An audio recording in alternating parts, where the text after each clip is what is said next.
मरने के बाद एक व्हेल कितनी खतरनाक हो जाती है ये वीडियो देखकर समझ जाओगे, क्योंकि जब 2004 में ताइवान में एक व्हेल मरकर बीच किनारे आ गई थी तो कुछ लोग उसे एक ट्रक में डालकर शहर ले जाने लगे, जहां रास्ते में सभी लोग उस व्हेल को ही देख रहे थे। लेकिन शहर जाते वक्त बीच रास्ते में ही डिकम्पोजिशन की वजह से व्हेल की बॉडी में गैसेस बनने लगी और देखते ही देखते गैसेस का प्रेशर इतना ज्यादा बढ़ गया कि अचानक से व्हेल बॉम्ब की तरह फट गई। उसके टुकड़े हवा में उछल गए। बिल्डिंग, कार्स और आसपास मौजूद सब लोग व्हेल के खून और टुकड़ों से लाल हो गए और तब लोगों को समझ आया कि मरी हुई व्हेल किसी टाइम बॉम्ब से कम नहीं होती। आखिर ये मछली कितनी प्यासी है जो लगातार समुद्र का पानी पिए जा रही है। ऐसा आपको भी लग रहा होगा, लेकिन हकीकत में ये प्यासी नहीं बल्कि भूखी है। तो फिर पानी क्यों पी रही है? दरअसल ये है व्हेल शार्क, जो एक फिल्टर फीडर मछली होती है। यानी जब ये तैरती है तो मुंह खोलकर लगातार पानी मुंह में खींचती रहती है, जिससे पानी के साथ छोटी मछलियाँ और क्रिल्स वगैरह इसके मुँह में चले जाते हैं, जिसके बाद ये अपने स्पेशल ग्रिल रेकर्स की मदद से पानी को बाहर निकाल देती है और मछलियों को खा जाती है। यानी कि इसे खाने के लिए मजबूरी में पानी पीना पड़ता है। ये कोई मछलियाँ नहीं बल्कि आर्किटेक्चर है जो इंसानों को भी फेल कर दे। दरअसल ये है मेल पफर फिश, जो फीमेल को इम्प्रेस करने के लिए समुद्र की सतह पर जाकर एक खास तरह की डिजाइन बनाती है, जो बहुत ही खूबसूरत होती है और इसे तैयार करने में पूरे 7 दिन लगते हैं, क्योंकि ये काम बहुत ही बारीकी से किया जाता है। जिसके बाद मुजस्समे की खूबसूरती में 4 चांद लगाने के लिए मर्द इसमें सावधानी से शेल्स को भी ऐड कर देते हैं। फिर मटकती हुई फीमेल आती है और जजेस की तरह सब मर्दों के बनाए मुजस्समे को चेक करती है और जैसे ही फीमेल को किसी मर्द का मुजस्समा पसंद आता है तो बिना देरी किए कार्यक्रम चालू हो जाता है। ये देखकर भेड़ भी हैरान है कि इंसान उन्हें उठाकर जबरदस्ती समुद्र में क्यों फेंक रहे हैं और कुछ तो उन्हें पानी में भी डुबो रहे हैं, लेकिन क्यों?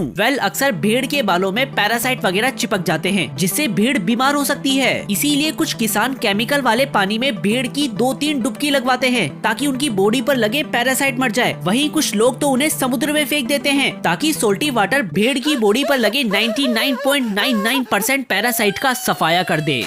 ये जो आप देख रहे हो ये कत्ले आम हो रहा है एक रानी मधुमक्खी का, क्योंकि रानी ने बुढ़ापे के कारण अंडे देना बंद कर दिया है। इसीलिए अब पुरानी वाली को मारकर नई रानी बनाई जाएगी। साथ ही हत्या करने के अलावा मधुमक्खी पार्ट टाइम में डकैती भी करती है, जहां वो किसी दूसरे छत्ते में डाकुओं की तरह घुसकर हमला कर देती है और फिर वहां की मधुमक्खी को मारकर उस छत्ते का सारा शहद चुरा लेती है, बिल्कुल एक डाकू की तरह।